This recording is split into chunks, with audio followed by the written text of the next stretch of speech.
de Deus no livro de Mateus, Evangelho segundo São Mateus, capítulo 23.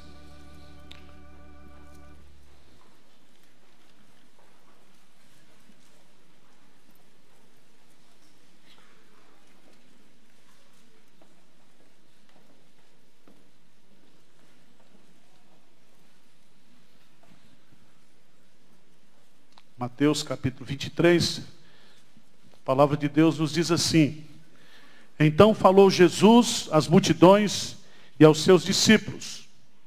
Na cadeira de Moisés se assentaram os escribas e os fariseus. Fazei e guardai, pois, tudo quanto eles vos disserem. Porém não os imiteis nas suas obras, porque dizem e não fazem. Atam fardos pesados e difíceis de carregar, e os põem sobre os ombros dos homens. Entretanto, eles mesmos nem com o dedo querem movê-los. Praticam, porém, todas as suas obras, com o fim de serem vistos dos homens, pois alargam os seus filactérios e alongam as suas franjas. Amam o primeiro lugar nos banquetes e as primeiras cadeiras nas sinagogas, as saudações nas praças e os serem chamados mestres pelos homens. Vós, porém, não sereis chamados mestres, porque um só é vosso mestre, e vós todos sois irmãos. A ninguém sobre a terra chameis vosso Pai, porque só um é vosso Pai, aquele que está nos céus. Nem sereis chamados guias, porque um só é vosso guia, o Cristo. Mas o maior dentre vós será vosso servo. Quem a si mesmo se exaltar, será humilhado, e quem a si mesmo se humilhar, será exaltado.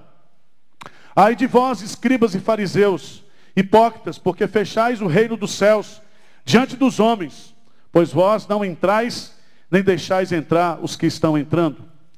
Ai de vós, escribas e fariseus, hipócritas, porque devorais as casas das viúvas, e para justificar fazeis longas orações, por isso sofrereis juízo muito mais severo. Ai de vós, escribas e fariseus, hipócritas, porque rodeais o mar e a terra para fazer um prosélito. Uma vez feito, tornais filho do inferno 2 vezes mais do que vós. Ai de vós, guias cegos, que dizeis: quem jurar pelo santuário, isso é nada, mas se alguém jurar pelo ouro do santuário, fica obrigado pelo que jurou. Insensatos e cegos, pois qual é o maior, o ouro ou o santuário que santifica o ouro? E dizeis: quem jurar pelo altar, isso é nada, quem porém jurar pela oferta que está sobre o altar, fica obrigado pelo que jurou. Cegos, pois qual é maior, a oferta ou o altar que santifica a oferta? Portanto, quem jurar pelo altar, jura por ele e por tudo que sobre ele está. Quem jurar pelo santuário, jura por ele e por aquele que nele habita. E quem jurar pelo céu, jura pelo trono de Deus e por aquele que no trono está sentado. Ai de vós, escribas e fariseus, hipócritas, porque dais o dízimo da hortelã, do endro e do cominho, e tendes negligenciado os preceitos mais importantes da lei, a justiça, a misericórdia e a fé. Devíeis, porém, fazer essas coisas, sem omitir aquelas. Guias cegos, que coais o mosquito e engolis o camelo. Ai de vós, escribas e fariseus hipócritas, porque limpais o exterior do copo e do prato, mas estes por dentro estão cheios de rapina e intemperança. Fariseu cego, limpa primeiro o interior do copo, para que também o seu exterior fique limpo. Ai de vós, escribas e fariseus hipócritas, porque sois semelhantes aos sepulcros caiados, que por fora se mostram belos, mas interiormente estão cheios de ossos, de mortos e de toda imundícia. Assim também vós, exteriormente, pareceis justos aos homens, mas por dentro estáis cheios de hipocrisia e de iniquidade. Ai de vós, escribas e fariseus hipócritas, porque edificais os sepulcros dos profetas, adornais os túmulos dos justos, e dizeis: se tivéssemos vivido nos dias de nossos pais, não teríamos sido seus cúmplices do sangue dos profetas? Assim contra vós mesmos testificais que sois filhos do que mataram os profetas. Enchei vós, pois, a medida de vossos pais. Serpentes, raça de víboras, como escapareis da condenação do inferno?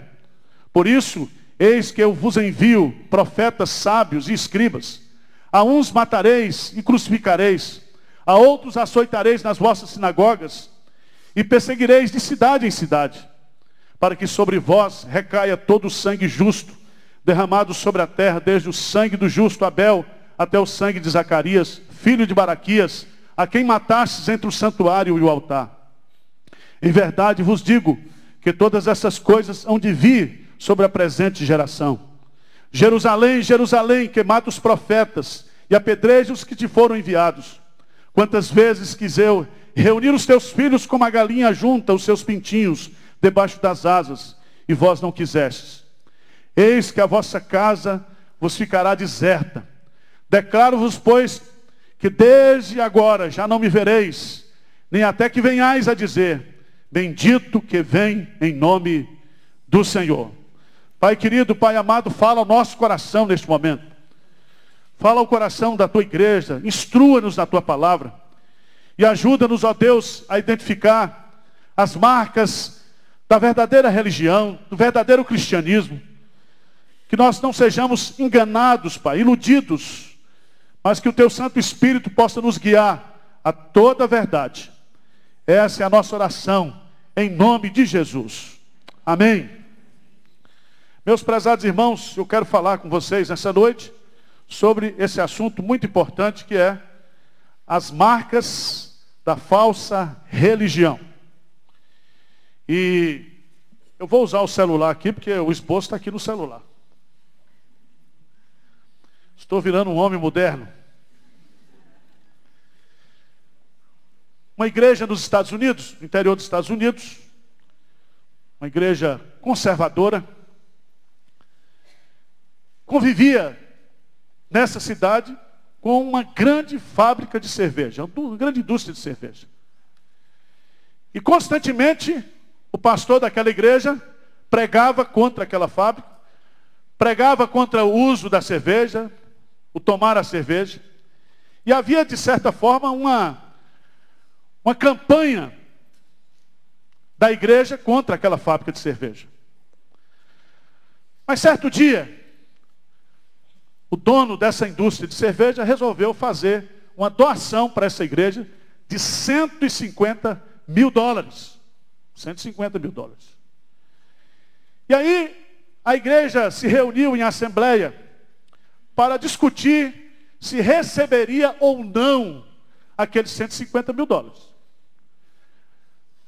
Alguns começaram a dizer que jamais receberia aquilo, que aquilo seria ser comprado pelo dinheiro de Satanás. E houve debates e mais debates. O tempo passou, mas um dia, sob a orientação do pastor, eles resolveram fazer uma assembleia. E eles, então, colocaram na ata da assembleia a seguinte decisão: por maioria de votos, resolveu-se aceitar a doação de 150 mil dólares feita pela cervejaria, na firme convicção de que o diabo ficará furioso quando souber que o seu dinheiro vai ser usado para a glória de Deus. É desse jeito. É desse jeito. Tem muita gente, meus amados irmãos, que é crente, que é religioso, mas não muito. E eu quero chamar a sua atenção, porque uma dos discursos mais veementes feitos por Jesus, eu diria aqui, se você pegar o livro de Mateus, o Evangelho de Mateus, ele é o Evangelho dos discursos. E o último discurso que Jesus Cristo faz, o seu discurso público, foi justamente para combater, para denunciar a hipocrisia da falsa religião, dos falsos religiosos. E nesta noite eu queria conversar com você, porque esse texto aqui de Mateus capítulo 23 é o último discurso público de Jesus. O discurso 24 e 25, o sermão profético, Jesus não pregou publicamente, mas Jesus fez aquele discurso, aquela orientação com os seus discípulos lá no Monte das Oliveiras. O último discurso de Jesus foi esse aqui de Mateus capítulo 23. E o capítulo está dividido em duas partes. A primeira parte, do versos de 1 a 12. Veja aí, que ele começa dizendo: então falou Jesus às multidões e aos seus discípulos. Então ele vai aqui denunciar as marcas da falsa religião. Nos versos 13 até o verso 36, Jesus então não fala para os seus discípulos, nem fala para as multidões, mas Jesus fala diretamente para os fariseus. E ele vai usar aqui 8 ais que estão presentes aí. Essa expressão ai aí são condenações de Deus sobre a falsa religiosidade. Mas vamos, à luz do texto, vamos começar falando.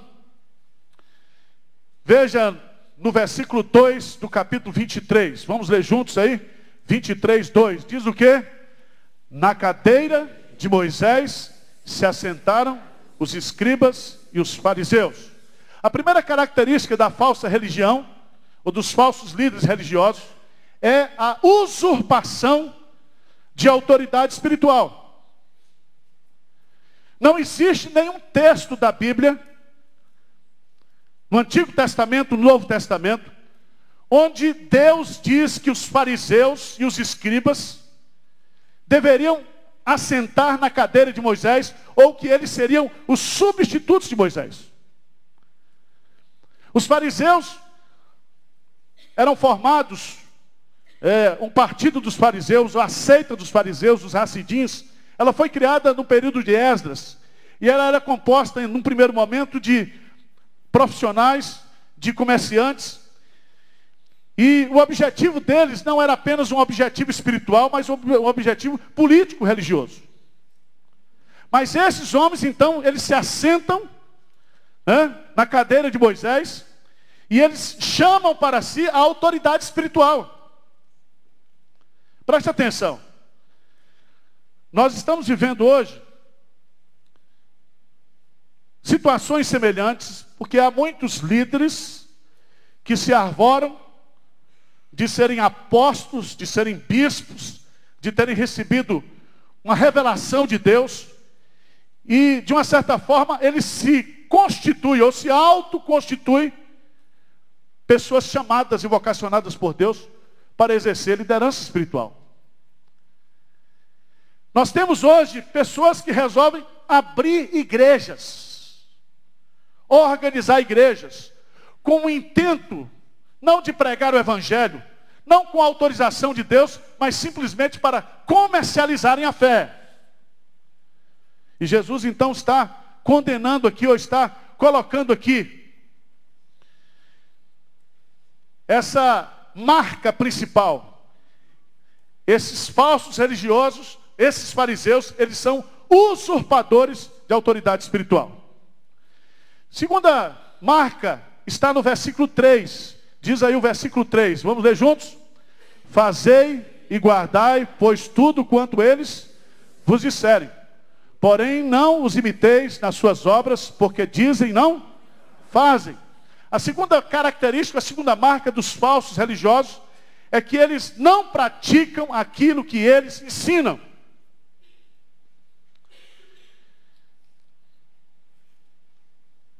Eles estabelecem princípios, eles cobram das pessoas, eles criam leis e tradições humanas, eles exigem votos de consagração, mas eles não praticam aquilo que eles ensinam. A palavra fariseu tem a sua origem como na palavra teatro, no ambiente de teatro, cuja figura principal do teatro é o ator. E o hipócrita, ele é um ator. Ele desempenha um papel, ele desempenha uma função, um cargo, mas na essência ele não é aquilo. Ele vende uma imagem daquilo que ele não é. E se você observar bem, abra a sua Bíblia lá, por favor, em Mateus capítulo 7. Mateus capítulo 7. Último versículo do Sermão do Monte, quando Jesus dá a instrução. Mateus capítulo 7.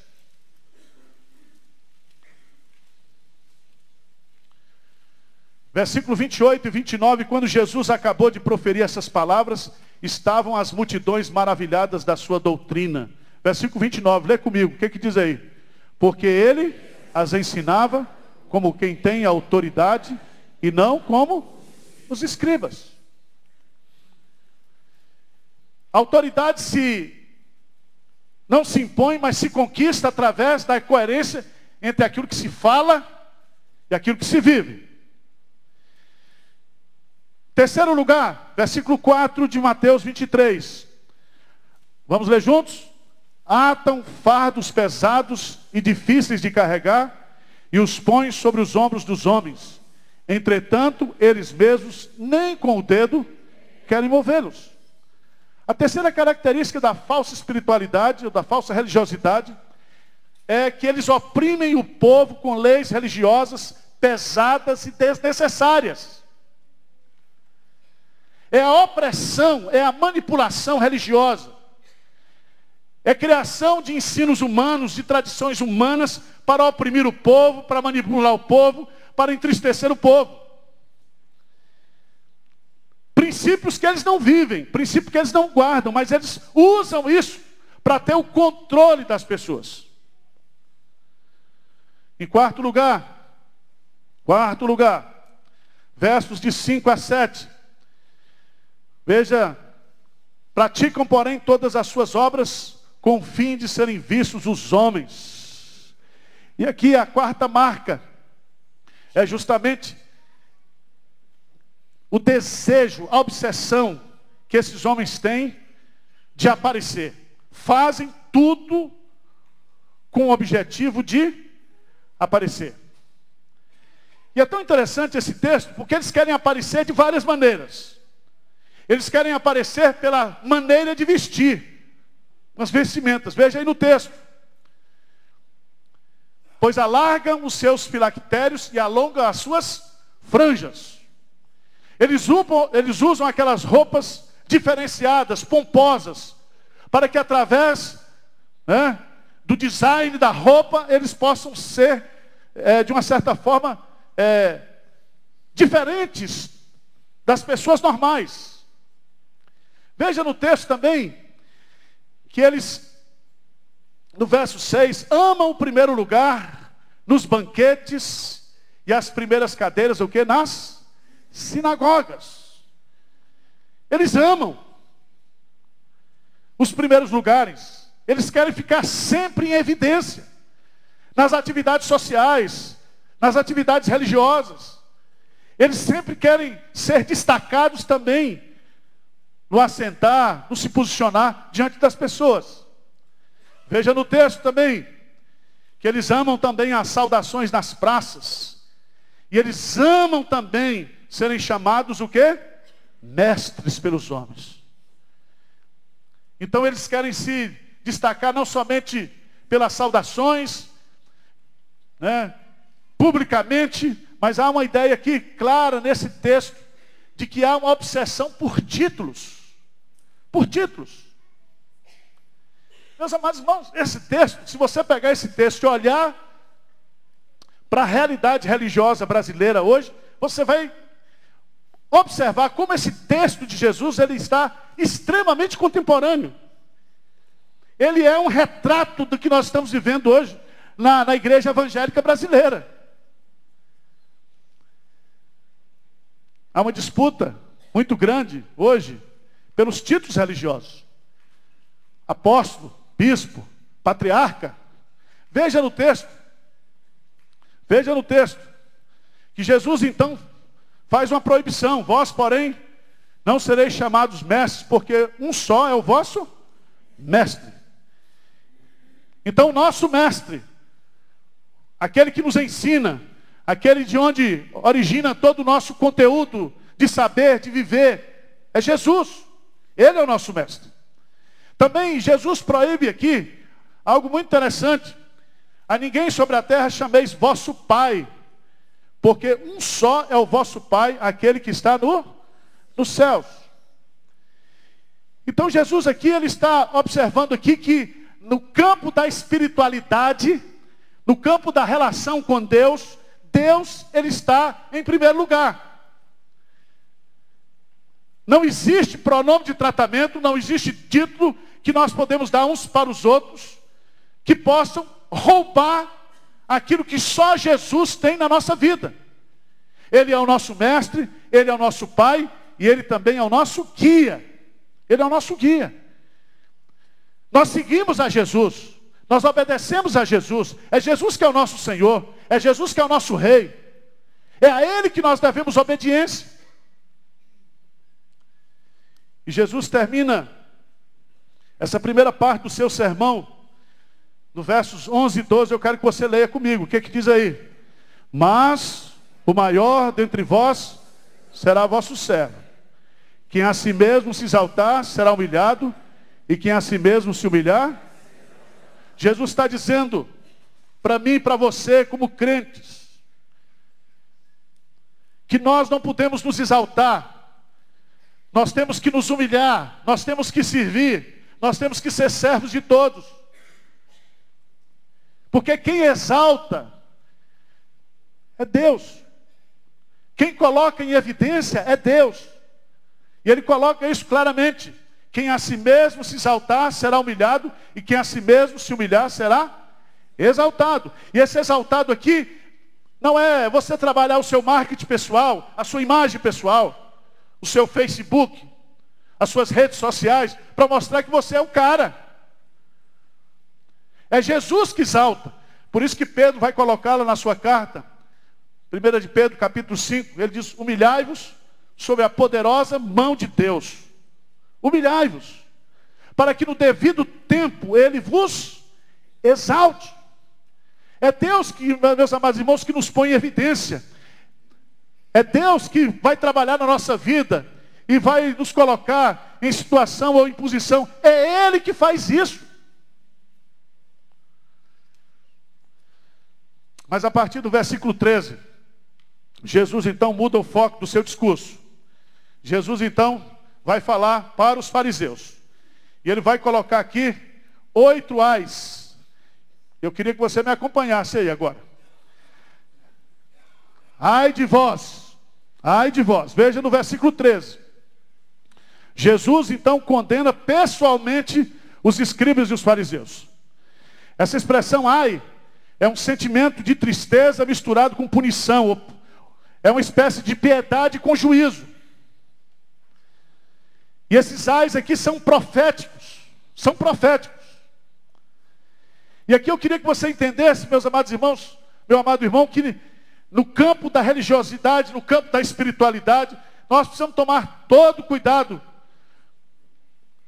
No campo da fé cristã, é Deus quem nos julga, é Deus quem nos disciplina, é Deus que nos condena, é Deus que nos absolve. Então nós precisamos tomar muito cuidado quando nós estivermos tratando de vida espiritual, de comportamento, de relacionamento uns com os outros. Mas veja que Jesus então vai condenar os fariseus. E a primeira condenação, a primeira maldição que ele coloca aí, vamos ler juntos, versículo 13. Ai de vós, escribas e fariseus, hipócritas, porque fechais o reino dos céus diante dos homens. Pois vós não entrais, nem deixais entrar os que estão entrando. Presta atenção que os escribas e os fariseus, eles não entravam no reino de Deus, porque eles não criam que Jesus era o Messias, o enviado de Deus. Mas não somente isso, eles impediam que as outras pessoas crescem em Jesus. E aqui, meus amados irmãos, há um perigo muito grande, porque essas igrejas que ficam falando de cura, que ficam falando de prosperidade, essas pessoas que estão ali estão sendo iludidas com um discurso terreno, com um discurso existencial. E aqueles falsos pastores, e esses falsos pregadores, esses falsos religiosos, eles não irão para o céu, e eles estão impedindo as pessoas de ouvirem o verdadeiro evangelho. O evangelho do arrependimento, o evangelho da cruz. Então esses falsos pastores, esses falsos apóstolos, eles, além de não serem salvos, eles estão enganando e iludindo as pessoas de compreenderem e de entenderem o verdadeiro evangelho. Chama a sua atenção para o fato. fato precioso também que está aí no versículo 14. Leia comigo, por favor. 14, o que diz aí?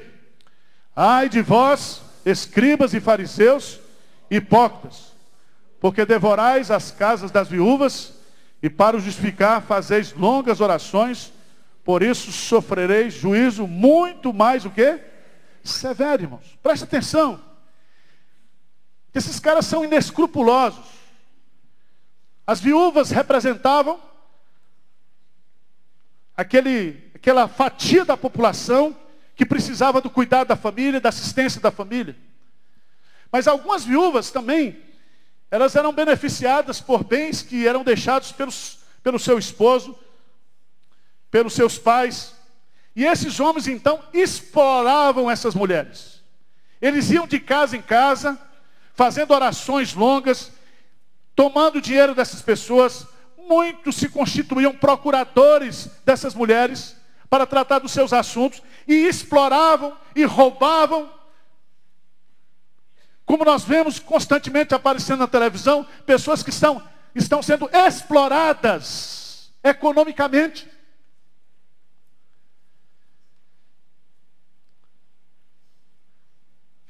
Meus prezados irmãos, isso é algo terrível diante de Deus. Não sei se você observou, mas no versículo 14, ele diz: sofrerei juízo muito mais o quê? Severo. Lá no inferno vai ter uma chapa mais quente para esse tipo de gente. Para sindicalista, político, safado e ladrão. Vai ter. Porque assim como há graus, do ponto de vista de recompensas, haverá também graus de punição. Haverá mais rigor para essas pessoas que estão fazendo isso. Mas veja que há um terceiro ai. Ai de vós, versículo 15, lê comigo, vamos lá. Ai de vós, escribas e fariseus, hipócritas, porque rodeais o mar e a terra para fazer um prosélito, e uma vez feito, os tornais filho do inferno 2 vezes, mas muito mais do que vós. Os fariseus, eles faziam um esforço elogiável para fazer prosélitos para si ou para a religião judaica. Eles não estavam preocupados de fazer discípulos de Jesus, eles não estavam preocupados de fazer filhos de Deus, eles estavam preocupados de fazer seguidores para si. Os rabinos, eles disputavam entre si para ver quem era o rabino de maior destaque. Eles estavam muito mais preocupados de fazer seguidores da sua doutrina, da sua vertente de pensamento, da sua escola de pensamento. Eles não estavam preocupados em colocar as pessoas num relacionamento com Deus, num perfeito relacionamento com Deus. Não estavam com essa preocupação. E é interessante isso, que a gente vê isso hoje. Nessas falsas igrejas, nisso que passa na televisão, você vê claramente. As pessoas querendo fazer adeptos, prosélitos de igreja, dizendo que a bênção, que o poder está nessa igreja, que se você não vier para essa igreja, se você não receber a oração desse pastor, desse apóstolo, desse profeta, a sua vida não vai mudar. E há uma preocupação muito grande hoje de fazer prosélitos, não de fazer discípulos de Jesus. Mas veja, meus amados irmãos, que há outro detalhe, há um quarto ai aí. Eu queria chamar a sua atenção para os versos 17 a 19. Veja aí no versículo 17. Ele diz: insensatos e cegos. A partir do versículo 16. Diz assim: ai de vós, escribas, ai de vós, guias cegos, que dizeis: quem jurar pelo santuário, isso é nada, mas se alguém jurar pelo ouro do santuário, fica obrigado. Presta atenção. Isso aqui, quando você faz a primeira leitura, você fica meio confuso, fica sem entender o que Jesus está colocando aqui.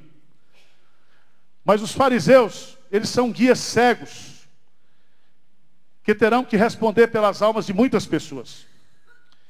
Eles são amaldiçoados aqui porque eles conduzem o povo ao erro espiritual. Jesus pregou aqui no Sermão do Monte, que nós não devemos jurar nem pelo céu e nem pela terra. Jesus disse que a palavra do cristão é sim, sim, não. Esse negócio de juramento foi criado para dar garantia de palavra. E eles ficavam usando e tomando dinheiro das pessoas e tomando bens das pessoas, usando essa doutrina dos juramentos, iludindo as pessoas, enganando as pessoas. É como se eu dissesse para você aqui: olha, hoje se você der uma oferta aqui de R$1.000, essa semana na sua conta vai cair R$10.000. E a gente vê isso na televisão, e a gente vê isso nessas falsas igrejas, nesses falsos ministérios. São vendidas, irmãos, falsas esperanças, falsas ilusões. Abra a sua Bíblia, por favor. Lá em Jeremias, livro do profeta Jeremias, capítulo 23. Livro do profeta Jeremias, capítulo 23.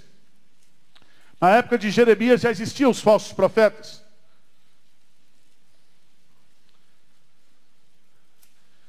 No versículo 16, Jeremias 23, 16. O que é que diz aí? Assim diz o Senhor dos Exércitos: não deis ouvidos às palavras dos profetas que entre vós profetizam e vos enchem de vãs esperanças. Falam as visões do seu coração, não o que vem da boca do Senhor. É campanha tal, campanha da libertação, é campanha da primavera, é campanha do outono, é campanha das 7 semanas. Presta atenção. O texto está mostrando claro: Deus é contra esses falsos profetas, porque eles estão estabelecendo visões que são do seu coração, não algo que vem da boca de Deus. E Deus está dizendo: não deis ouvidos. Não deis ouvidos. E aí eu queria chamar a sua atenção para o versículo 21. 21 de Jeremias 23, quando ele diz: não mandei esses profetas, todavia eles foram correndo. Não lhes falei a eles, contudo eles profetizaram. Que coisa triste, irmãos. O falso profeta é aquele que fala em nome de Deus, sem Deus ter falado a ele. É aquele que usa a autoridade de Deus, o nome de Deus, como está lá em Mateus capítulo 7. Quando no juízo final muitos dirão: em teu nome nós curamos, em teu nome nós fizemos milagres, em teu nome nós profetizamos. E Jesus vai dizer abertamente: não vos conheço, apartai-vos de mim, vós que praticais a iniquidade. Mas, irmãos, voltando para o texto de Mateus, nós vamos encontrar aqui o quinto ai. E aí eu queria que você entendesse: os fariseus, eles são amaldiçoados porque eles valorizam as coisas menores e desprezam as coisas, o quê? Mais importantes da lei. Verso 23, 24. Veja lá, Mateus 23, 23, 24. Ai de vós, escribas e fariseus hipócritas, porque dais o dízimo da hortelã, do endro e do cominho. Veja que eles eram legalistas, eles davam o dízimo das mínimas coisas, porque o cominho, irmãos, é aquilo que é o tempero que se coloca na comida. Veja que eles têm uma preocupação com detalhe, com o mínimo. Mas eles negligenciam o quê? A justiça, a misericórdia e a fé. E aí Jesus vai dizer: devíeis, porém, fazer essas coisas. Vocês deveriam dar o dízimo mesmo. Jesus não está aqui abolindo o dízimo. Jesus está falando aqui contra usar o dízimo de maneira errada. Como o publicano foi lá orar no templo e diz: olha, eu sou crente, eu sou bom, eu jejuo, eu dou o dízimo de tudo. O que Jesus está condenando aqui não é o dízimo. O que Jesus está condenando aqui é o uso inadequado das coisas corretas. E veja, meus amados irmãos, que ele vai dizer assim no versículo 4: guias cegos, que coais o mosquito e engolis o quê? O camelo. Vocês estão brigando por coisas mínimas. E aquelas coisas que são essenciais, que são primordiais, vocês não estão ensinando o povo. Mas vamos lá, já estou encerrando o sexto ai, que é colocado sobre os fariseus, está nos versículos 25 e 26. Eu acho isso muito interessante. Versos 25 e 26. Ai de vós, escribas e fariseus hipócritas, porque limpais o exterior do copo e do prato, mas esses por dentro estão cheios de rapina e intemperança. Os fariseus são amaldiçoados porque eles combatem, meus amados irmãos, o pecado exteriormente e não no interior. Eles estão preocupados justamente com o pecado na sua exteriorização, mas eles não estão preocupados de tratar o pecado na sua raiz. E Jesus foi várias vezes confrontado com esses fariseus. Uma vez mesmo, Jesus e os seus discípulos, eles foram fazer uma refeição sem lavar as mãos. Está em Mateus capítulo 15. E Jesus então faz um discurso dizendo que o que contamina o homem não é o que entra, mas que sai do seu coração. A maldade do homem não é de fora para dentro, mas de dentro para fora. É do coração do homem que procedem os homicídios, os adultérios, as maldades, os assassinatos. Tudo procede de dentro. Se nós entendemos o que é pregado na Bíblia, como Davi ora, cria em mim, ó Deus, um coração puro e renova dentro de mim um espírito o quê? Inabalável. Não adianta Davi fechar a janela da casa de Betseba. Davi tinha que fechar o seu coração para o pecado. E esse é um ponto, meus amados irmãos, que eu vejo aqui, na falsa religiosidade, que eles estão simplesmente numa hipocrisia tremenda, criando princípios, criando normas, criando leis humanas para combater o pecado apenas na sua aparência, na sua manifestação. Mas vamos encerrar o sétimo ai, está aí, se você observar, versos 27 e 28. Ai de vós, escribas e fariseus hipócritas, porque sois semelhante aos sepulcros, o quê? Caiados, que por fora se mostram belos, mas interiormente estão cheios de ossos, de mortos, e de toda o quê? Imundícia. É tão interessante isso lá em Jerusalém, quando você está no Monte da Oliveira, e tem aquele cemitério de judeus, entre o Monte das Oliveiras e o muro da cidade de Jerusalém. Aqueles sepulcros estão ali todos brancos, todos pintados, todos caiados. E exteriormente é uma vista bonita, mas por dentro existe o quê? A podridão. O que Jesus Cristo está colocando aqui, meus amados irmãos, é algo terrível. Ele está dizendo o seguinte: é que quando você abre o sepulcro, você destampa o sepulcro, você vai ter contato com a realidade. E a realidade do sepulcro não é aquilo que ele aparenta por fora, mas aquilo que está dentro do sepulcro. Sabe o que Jesus está dizendo aqui? Jesus está dizendo que esses falsos religiosos, eles são impuros por dentro. Eles são cheios de maldade. E aí eu queria que você entendesse. Abra a sua Bíblia, por favor. Lá na segunda carta de Pedro. Segunda carta de Pedro. Lá no Novo Testamento, no final da Bíblia. Segunda carta de Pedro.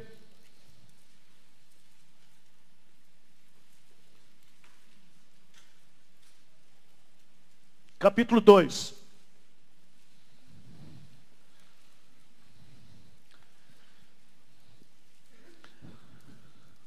Capítulo 2. Assim como no meio do povo surgiram falsos profetas, assim também haverá entre vós falsos o quê?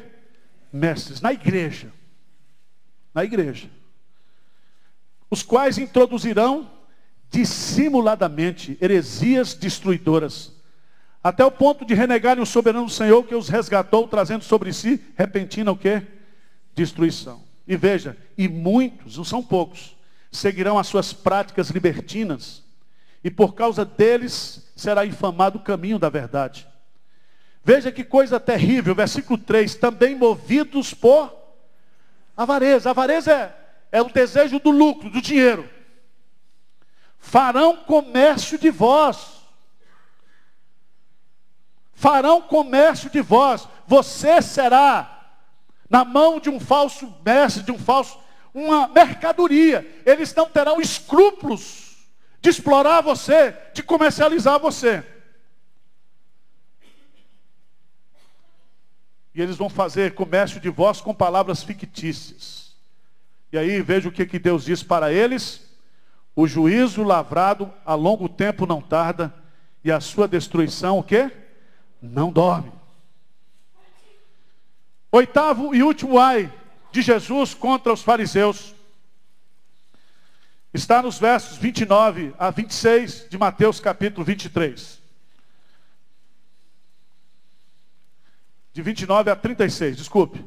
Ai de vós, escribas e fariseus, porque edificais os sepulcros dos profetas, adornais os túmulos dos justos, e dizeis, se tivéssemos vivido nos dias de nossos pais, não teríamos sido seus cúmplices no sangue dos profetas. Veja que coisa interessante, como esses caras eles eram hipócritas. Eles pegavam lá os túmulos dos profetas e faziam verdadeira festa, verdadeira reverência. E eles diziam o seguinte: se nós tivéssemos vivido na época dos nossos pais, nós não teríamos matado os profetas. E aí Jesus vai argumentar, veja o que Jesus diz assim, no versículo 31. Assim contra vós mesmos testificais que sois filhos dos que mataram o quê? Os profetas. E aí Jesus, irmãos, vai usar um termo aqui que não dá para usar para você, nem para mim. Ele diz, serpentes, raça de víboras, como escapareis da condenação do inferno? Por isso, eis que eu vos envio profetas, sábios e escribas. A uns matareis e crucificareis, a outros açoitareis nas vossas sinagogas e perseguireis de cidade em cidade. Jesus está falando aqui que esses fariseus, eles vão a partir de agora perseguir a igreja de Cristo, perseguir os apóstolos, perseguir os crentes de cidade em cidade.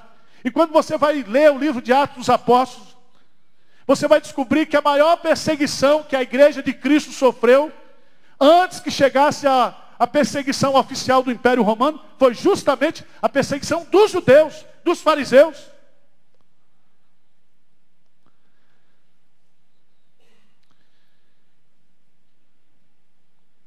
Eu fico pensando, meus amados irmãos, que esses falsos pastores, eles se juntam com esses políticos corruptos, e eles criam essas corjas, essas quadrilhas, e se dizem evangélicos, se dizem representantes do evangelho, mas eles estão envolvidos na lama, nas coisas erradas, e o nome do evangelho está sendo denegrido por causa desses caras.